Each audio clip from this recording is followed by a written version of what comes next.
là on est dans une vallée, enfin c'est toujours la vallée d'Arran, mais alors on a visité cette vallée pour ses églises romanes, voilà, je vois ça là, et ses sculptures en bois, elle est connue pour ça. Je quitte Salardou, donc ça fait Béret de Salardou, c'est une longue descente sur TFCI, après une partie un peu boisée, bon, enfin, un truc qui fait un peu mal quand même. Et puis là, on va gracias, on va à Baños de Treidos, on prend 800, je sais plus combien de dénivelé positif assez rapidement, et c'est par là. C'est un très joli village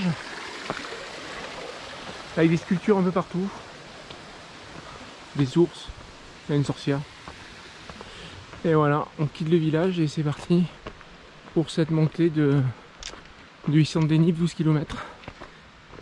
Allez, go!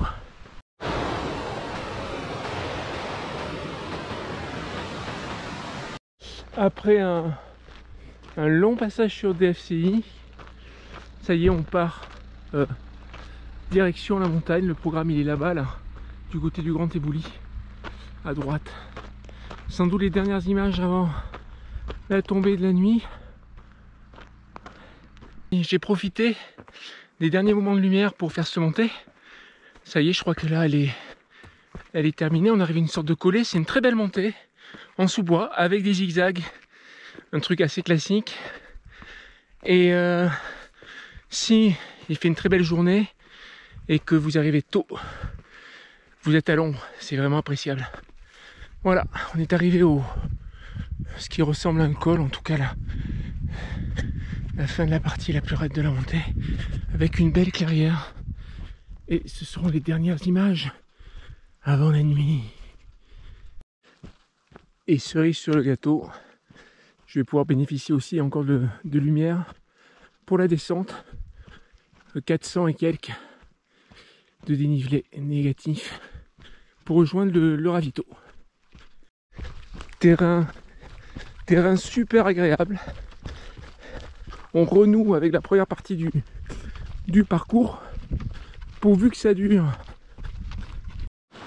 Je quitte le ravito, direction Ressec pour la partie la plus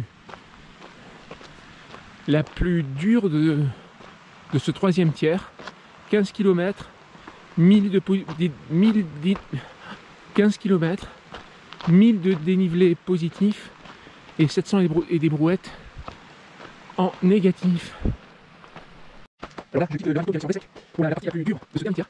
15 km, 1000 de dénivelé positif, 700 et quelques en négatif. Et on va monter à 2600 mètres, donc il risque de faire frisquer là-haut. Un crapaud. Voilà, là on sort de la montée 2000 mètres, sans doute la dernière grande difficulté, qui est aussi d'ailleurs la montée la plus difficile.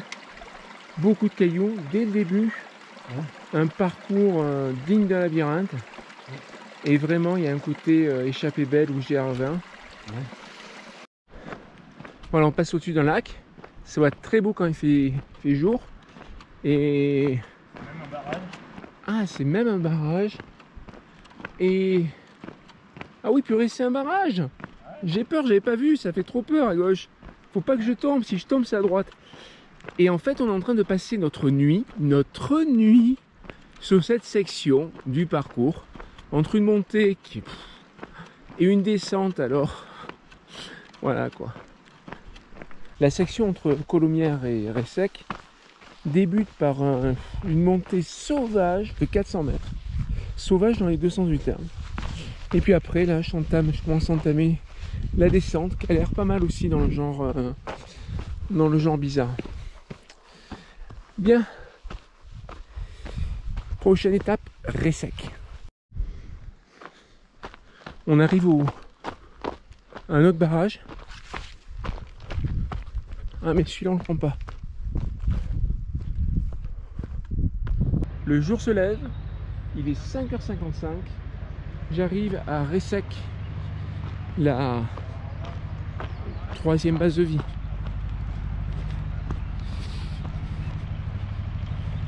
Après une longue descente qui secourt, hein, qui secourt contrairement à la précédente. Merci. Allez, je pars de Ressec et le programme c'est 7 km, 722 en positif, 352 en négatif.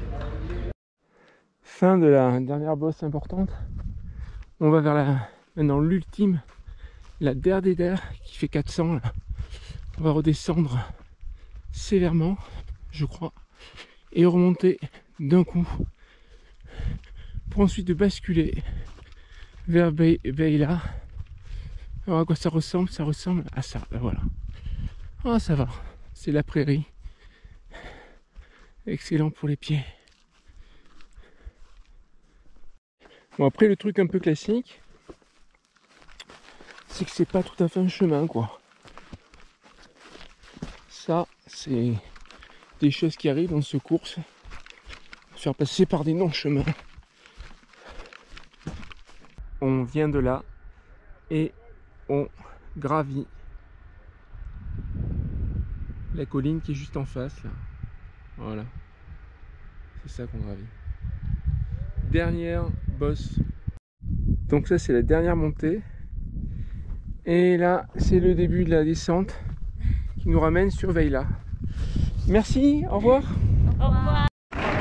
Bonjour.